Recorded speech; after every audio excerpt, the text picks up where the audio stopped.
Hey guys, how's it going? Hope you're doing well. My name is Crown, and today I'm going to read you some very interesting stories that I hope that you're gonna love. And now, without further ado, let's go!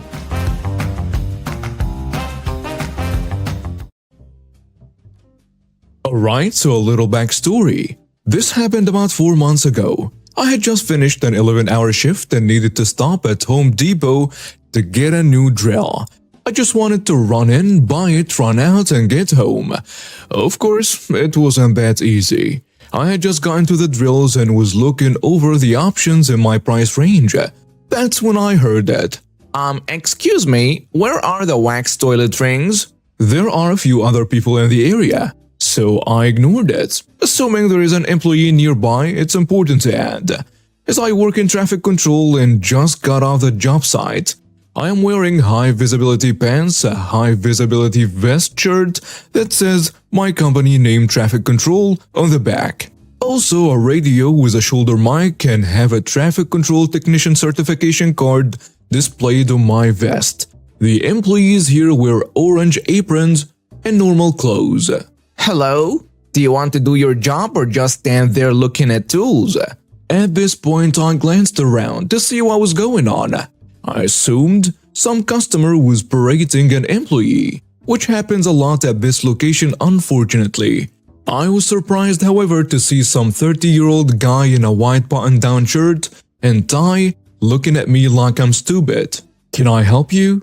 I said, still not sure of the situation, but that seemed to tick him off. Yes, you can tell me where the wax rings are, he shouted. At this point, it clicked in my head what was going on. "I'm sorry, sir," I started saying. I don't want to hear anything but an aisle number," he yelled, interrupting me and drawing the attention of a few other shoppers. Honestly, how did you get this job being so stupid? I tried again. "I don't work here," but he cuts me off again. Oh my god, why is this so hard? Where are the wax rings?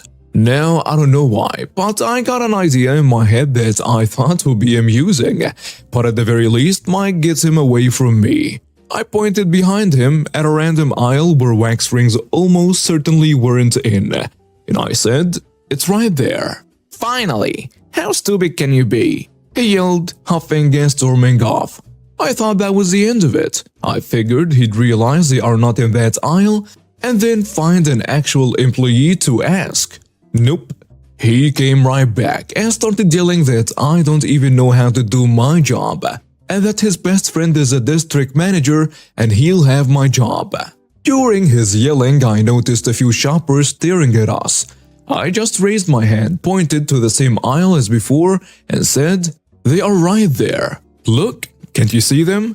How stupid can you be?" I retorted, taking glee in throwing the last part back at him. But he wasn't amused. He smacked my hand and shoved me, yelling something about stupid punk teenagers. That was a bad idea. I am not a skilled fighter or super strong or anything, but I know when I can take someone. This guy clearly didn't. I punched him once square in the nose, presumably breaking it, and he fell back hitting his head on the concrete ground hard. Someone call the police! This guy just attacked me! He yelled as a crowd nearby grew larger and larger. I was worried. Obviously, it was in self-defense, but I kept thinking that I should have shoved him back and not punched him. I was worried that if he hit his head to that point it caused a lot of damage, if I could get in trouble. A manager came over and asked what was going on. He started screaming that, "This employee attacked me when I tried to ask for simple directions. Look what he did." By this point, blood is visible on the spot he hit his head, along with the blood pouring out of both nostrils. "Who did?" the manager said, puzzled and concerned, looking around at the actual employees, who were still on their way over to the commotion. Oh my god, are you all this stupid? Him! He screamed, pointing at me. He doesn't work here, sir," the manager said. The manager got on a radio for more employees, ignoring the man's insistence that I do, and told me to follow him. He takes me to the security office and has me wait for the police. Luckily, multiple customers and the cameras saw my side of the story. And since the police went to the injured person first to render aid, they also interviewed witnesses over there before coming to me. When they came in, I gave my side of the story. The police said it contradicts his versions of events, but that it matches the witness statements. They said the guy was yelling that he wanted me arrested and locked up, and that's when the manager pulled up the footage, which showed him hit my hand and shove me, and I only hit him after that and one time. Also in my favor, I was facing him with a drill shelf behind me when he shoved me, so I was somewhat cornered. They then asked if I wanted to press charges, and since he wanted to get me arrested, I decided heck yeah, lock him up. They then arrested him and took him away. So I have a really bad leg.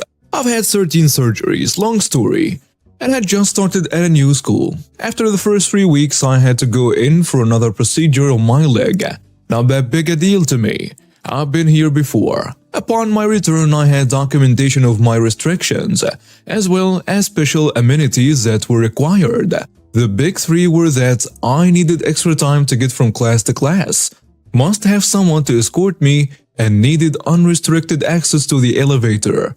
All of these got me recurring problems such as constant harassment by teachers and security about my being in the halls during class time. And why was my cousin out too? He was filling the role as my escort, as I have anxiety problems and we have the same classes. These first two were annoying but easy to deal with. The real issue was the elevator, as I was told multiple times that for security issues, I couldn't have a personal key due to it, sharing the same functionality with the interior door keys. I would never have had any issues with this, as I was told there would always be someone on the same floor as my classes to open the elevator for me. This, of course, was untrue about 75% of the time. The lack of elevator access meant that I was always stuck in the halls when other students were going class to class, and was consistently late due to having to wait for someone to come by and open the door for the elevator. This also meant that I would sometimes be stuck waiting through the entire lunch period, and due to my absence couldn't afford to simply go to lunch after the fact. After about 3 weeks of this, I was tired of not getting to eat lunch, so I did one of the stupidest things I could have attempted and tried to use the stairs. For context, I was not on crutches. I was on a full-blown walker. About halfway down to the landing, I fell hard. As lunch was letting out, one of my friends found me, got someone to help pick me up and carried me to the office. Another one of my friends went to find my other cousin. The one who normally escorted me wasn't there due to being sick. So I was without escort because I couldn't bear the thought of a stranger escorting me. But when getting to the office managed to get me to calm down enough to give them my mother's number. Now my mother is quite hot-tempered but can keep a level head normally. When she heard I fell, she was there in record time. When she got there, she immediately asked what happened. I told her I didn't want to miss lunch again, so I tried to use the stairs. Big mistake, as that set off a Tsar Bomba-sized explosive. She immediately turned around and demanded for the principal and vice principal to get their butts in here as soon as possible. As soon as the principal and vice principal walked in, she started berating them in a fashion not suitable for most adults to hear, let alone kids. When the VP made an offhand remark about my condition, my mother was swarmed by local sheriffs that provided security for the school's entrances and office as she physically went after the vice principal. We were escorted out, and after looking at the file and realizing my cousin and I had the same address, they figured out that I didn't actually live there. Now my grandmother's address was listed as she looked after me after I left school up until 8 p.m. She was also raising my cousin after an issue between her and my aunt. They used this as grounds to expel me and told her I can be some other school's problem now. I was then enrolled at the school near my house and had to have yet another surgery to repair the damage that was done as a result of my fall and redo the work of the previous procedure. I had gotten multiple statements from teachers as well as my doctors, and my parents were moving forward with a lawsuit naming the vice principal, and the county school board. We were contacted by a lawyer who had won multiple cases against our school board, some of which went to the state Supreme Court, and he told us he would take our case pro bono. He was getting tired of going against the board and thought a case like this would be what it took to try and fix their nonsense. Fast forward 9 months, and I was walking out of court with a settlement to cover all my procedures, as well as a written confirmation that the school would be going through a complete administrative overhaul, and that the principal and vice principal would be let go and had their administrative credentials revoked in our state. My new school was let know from day one of my medical requirements and my need for a personal elevator key by the superintendent at the head of the State Board of Education. My ex-wife and I split because she cheated, so our separation was quite tumultuous. She still hasn't apologized for the act of cheating and still denies it, even though I know beyond any reasonable doubt that she did. I was incredibly hurt at the time, and I'll admit I wasn't acting my best, but I still tried to treat her fairly. When she left, we agreed that she would take over the payment on our car because she needed it for work. Our other car was totally paid off and I couldn't afford the payment on the one that she drove. But I agreed to leave my name on the loan because her credit didn't qualify. To be honest, I didn't really have an alternative. I told her that she could keep it for as long as she made the payments, and that if she paid it off, I would immediately sign her over the title. But if she started flaking on the payments, I would have the car voluntarily repossessed. I also agreed to give her the washer and dryer on the condition that she takes over the car payments. I had purchased the washer and dryer but had no use for them because I lived in an apartment at the time. This is important for later. Well, we inevitably got into a disagreement over the parenting of our children. I can't remember exactly what it was about, to be honest, and she randomly showed up with a car, handed me the keys and said, "Have fun figuring out how to make the payments." She knew I couldn't afford them, and then ended with "And get all your stuff out of my storage unit." We hadn't finished untangling the mess of items in our jointly owned storage unit, but she wanted it done immediately because she was mad. So I did what she asked. I went over that day to get my stuff out of our storage unit. While I was in there, I saw the washer and dryer sitting in the corner and immediately remembered that I had only given them to her on the condition that she pays off the car. So I took them. I had absolutely zero need for them at the time, but she had very specifically wanted my stuff out of her storage unit. So who was I to argue? She called me a day later screaming about it, telling me that she had filed a police report. I just laughed knowing they wouldn't do anything because it was my property. The story gets better. As it turns out, she was just angry and actually wanted the car back. Well, the day after she had dropped it off on me, I got into a freak accident and totaled it. Everyone was okay though. So she ended up without a car and I never had to make a single payment on it. The universe wanted to maliciously comply with her demands. Players are John, owner of auto shop, Tim, other mechanic, Jerk, customer, and me, and other tech. These names are changed. This occurred in the mid-90s, so the details may be a bit off. All amounts mentioned will be in the US dollars. John owned a small automotive repair shop doing general repairs on most brands of vehicles. There were 3 of us working there, the owner and 2 techs. We got a call one day from a new customer whose BMW would not start and was nearby at a golf course.